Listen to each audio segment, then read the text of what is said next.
ഉത്തർപ്രദേശിലും അതുപോലെ ഉത്തരേന്ത്യയുടെ പല ഭാഗങ്ങളിലും നടക്കുന്ന ആൾക്കൂട്ട കൊലപാതകങ്ങൾ എന്ന് പറയുന്നത് നമ്മൾ എന്നും ചർച്ച ചെയ്യുന്ന ഒരു വിഷയമാണ്. എല്ലാ രാഷ്ട്രീയ കക്ഷികളും അതിരൂക്ഷമായിട്ട് വിമർശിച്ചുകൊണ്ടേയിരിക്കുന്ന ഒന്നാണ്.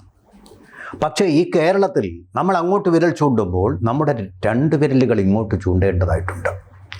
ഏതാനും വർഷങ്ങൾക്ക് മുമ്പാണ് മധു എന്ന് പറയുന്ന അഗളിയിലെ യുവാവിനെ ആദിവാസി യുവാവായി പോയി എന്നതുകൊണ്ട് മാത്രം ഒരു പിടി അരി വിശപ്പ് കൊണ്ട് ഏതോ കടയിൽ നിന്ന് മോഷ്ടിച്ചതിന് ആൾക്കൂട്ടമെല്ലാം കൂടി വ്യാപാരി സംഘമെല്ലാം കൂടി വളഞ്ഞിട്ട് ആക്രമിച്ച് അവശനാക്കി കൊന്നത്. ഇതാ ഇപ്പോൾ അത് അവസാനമെന്ന് നമ്മൾ കരുതി. പക്ഷേ വിശ്വനാഥൻ എന്ന് പറയുന്ന മറ്റൊരു യുവാവ് ആശുപത്രിയിൽ തൻ്റെ ഭാര്യയുടെ ആദ്യ കടിഞ്ഞൂൽ പേറിന് വേണ്ടി പോയപ്പോൾ അവനെ കണ്ടപ്പോൾ അവൻ്റെ നിറവും അതുപോലെ തന്നെ അവൻ്റെ മുഖഭാവവും എല്ലാം തങ്ങളുടേതുപോലെയല്ല, സംശയാസ്പദമാണെന്ന് കണ്ടു കുറേ പേര്. അവിടുത്തെ ആൾക്കാർ സംശയത്തോടെ നോക്കുകയും അപമാനിക്കുകയും അദ്ദേഹം പോയി ആത്മഹത്യ ചെയ്യുകയും ചെയ്തു.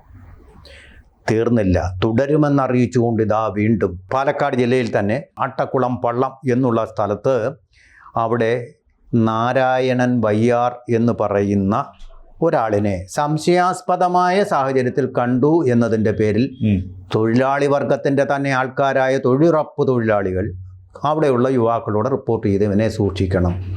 യുവാക്കൾ ഇങ്ങോട്ട് വന്ന അയാളുടെ ശൗര്യം മുഴുവൻ ഈ മനുഷ്യൻ നേരെ പ്രകടിപ്പിക്കുകയും അദ്ദേഹത്തിൻ്റെ തലയ്ക്കടിച്ചു, അടികൊണ്ട് ചോര ഛർദ്ദിച്ചു, അവശനിലയിലായി.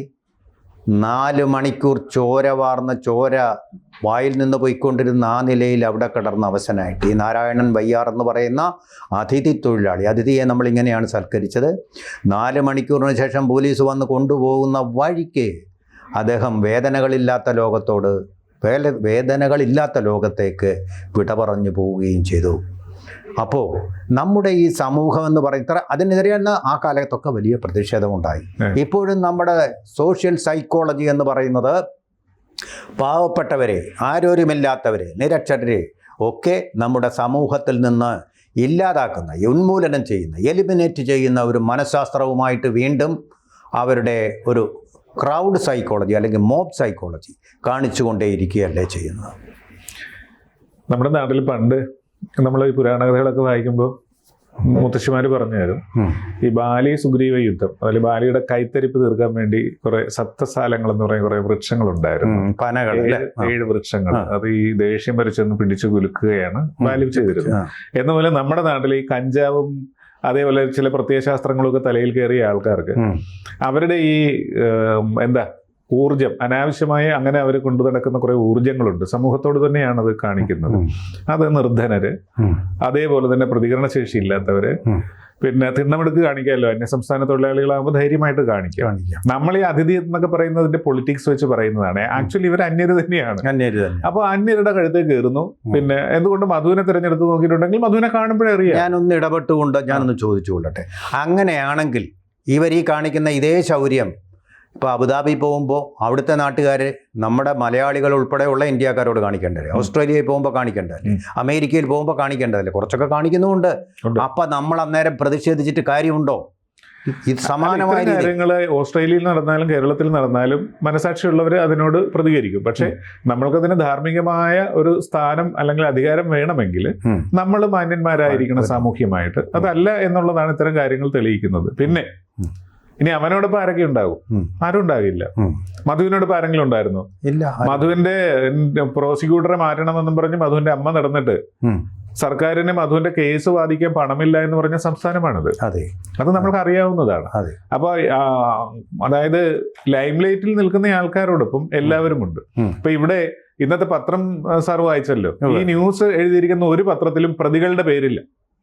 15ഓളം യുവാക്കൾ. എന്തുകൊണ്ടാണ് പ്രതികളുടെ പേരില്ലാത്തത്? അത് വളരെ ആസൂത്രിതമാണ്. കാരണം ബുധനാഴ്ച നടന്ന സംഭവമാണിത്. ബുധനാഴ്ച ഒരു സംഭവം നടന്നാൽ ഇന്ന് നമ്മൾ ഈ പ്രോഗ്രാം ചെയ്യുന്നത് വെള്ളിയാഴ്ചയാണ്.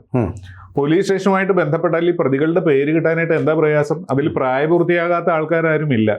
പ്രായപൂർത്തിയായവരെ പ്രതികളുടെ പേര് കൊടുക്കുക, FIR രജിസ്റ്റർ ചെയ്തിട്ടുണ്ട്. കോടതി എന്ന് വേണമെങ്കിലും അതിന്റെ കോപ്പി എടുത്ത് ആരെയൊക്കെയാണ് പ്രതി ചേർത്തിരിക്കുന്നതെന്ന് നമുക്ക് കണ്ടുപിടിക്കാൻ പത്രക്കാർക്ക് പറ്റും. എന്തുകൊണ്ട് എഴുതുന്നില്ല എന്നതിന്റെ പിന്നിൽ കുറച്ച് ദുരൂഹതകളുണ്ട്. കാരണം പത്രങ്ങൾ ഉൾപ്പെടെ ഇത്തരം കാര്യങ്ങൾക്ക് ഈ പ്രതികൾക്ക് സ്വാഭാവികമായിട്ടും ഈ രാഷ്ട്രീയ അതിപ്രസരമുള്ളൊരു സംസ്ഥാനമാണ് കേരളം. സ്വാഭാവികമായിട്ട് പ്രതികൾക്ക് അവരുടെ രാഷ്ട്രീയ പിൻബലം ഉപയോഗിക്കാനുള്ള സാഹചര്യമുണ്ട്. പിന്നെ പത്രങ്ങളെക്കുറിച്ചുള്ളൊരു വലിയ പരാതിയാണല്ലോ പെയ്ഡ് ന്യൂസ് കൊടുക്കുന്നു എന്ന് പറയുന്നത് പോലെ തന്നെ പല വാർത്തകളും അവർ മുക്കിക്കളയുന്നു എന്നുള്ളത്.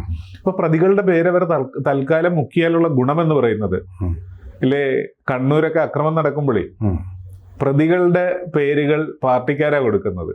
കൃത്യം ചെയ്തവൻ അവൻ പോകും, അതിനുശേഷം ജയിലിൽ കിടക്കാൻ തയ്യാറുള്ളവരുടെ പേര് പോലീസ് സ്റ്റേഷനിലേക്ക് കൊടുക്കും എന്നതുപോലെ കാര്യങ്ങളാകുന്നത് ഒട്ടും ആശാസ്യമല്ല. അത് വരുമ്പോൾ പത്രങ്ങളും അതുപോലെ തന്നെ ഈ ക്രിമിനലുകളും തമ്മിൽ ഒരു നെക്സസ് എന്ന് തന്നെ പറയേണ്ടി വരും. ആ നെക്സസും ഉണ്ട്.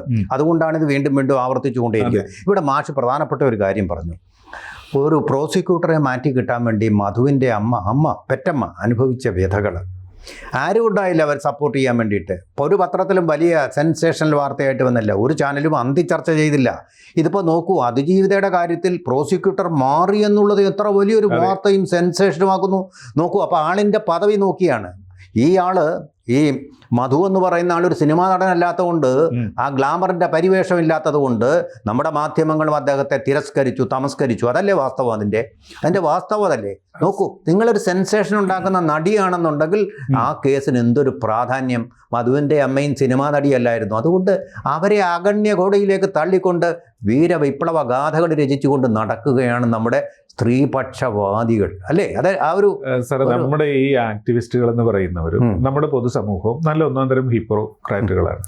ഹിപ്പോക്രസിയുടെ ആകത്തുകയെന്ന് പറയുന്നത് നമുക്ക് മലയാളിയെ കാണാം. മലയാളി വിദേശത്ത് നിന്നിട്ടുണ്ടെങ്കിൽ എന്ത് പണിയെടുത്ത് കാശുണ്ടാക്കാൻ ഒരു മടിയുമില്ല, അവൻ ഏത് മോശം തൊഴിലും. പക്ഷെ കേരളത്തിൽ അവൻ എന്താണ് ചെയ്യുന്നത്? അവൻ വൈറ്റ് കോളർ മതി. അപ്പൊ നമ്മളുടെ ഒരു ഹിപ്പോക്രസി അതാണ്. അത് എല്ലാ കാര്യത്തിലുമുണ്ട്.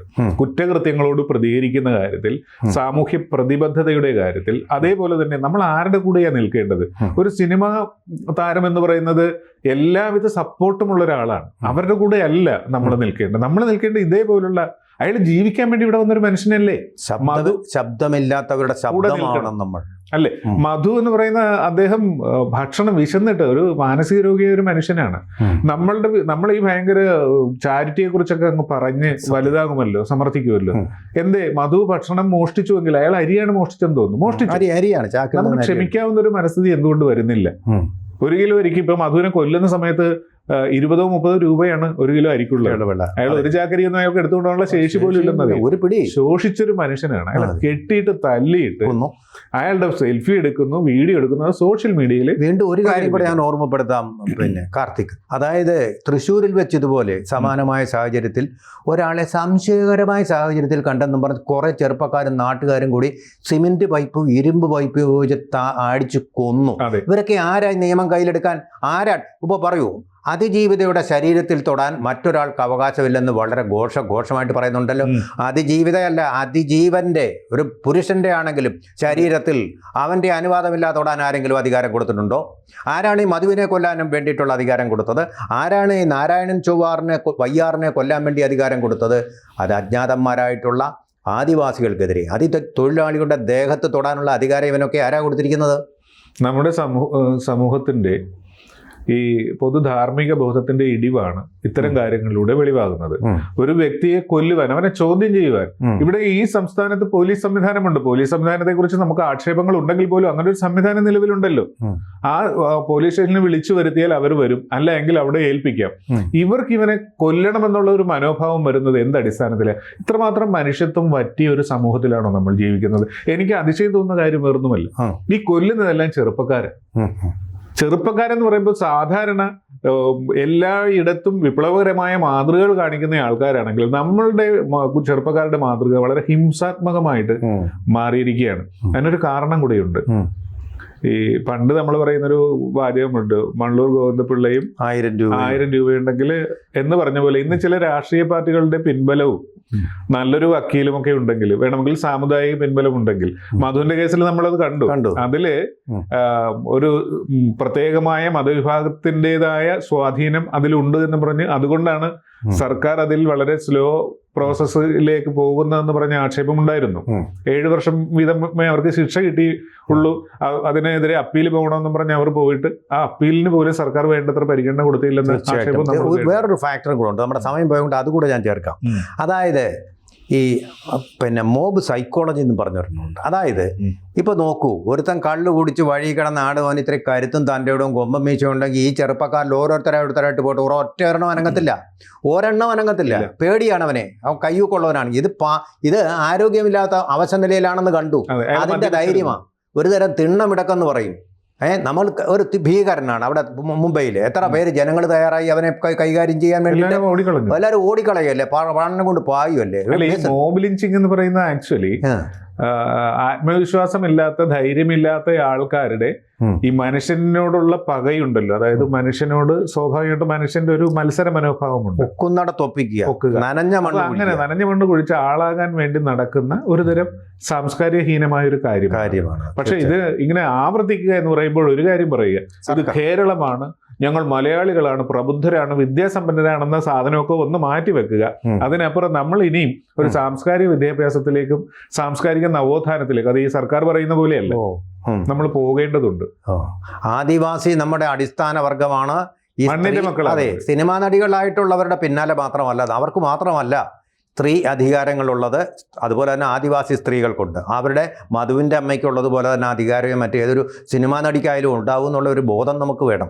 അതുപോലെ തന്നെ ആദിവാസിയായിട്ടുള്ള അവസാനത്തെ അന്ത്യജനും കൊടുക്കുന്ന സ്വാതന്ത്ര്യം തന്നെ നമ്മൾ ഏറ്റവും ഉന്നതനായിട്ടുള്ള സിനിമാ നടനായിട്ടുള്ള ദിലീപിനും കൊടുക്കാവൂ.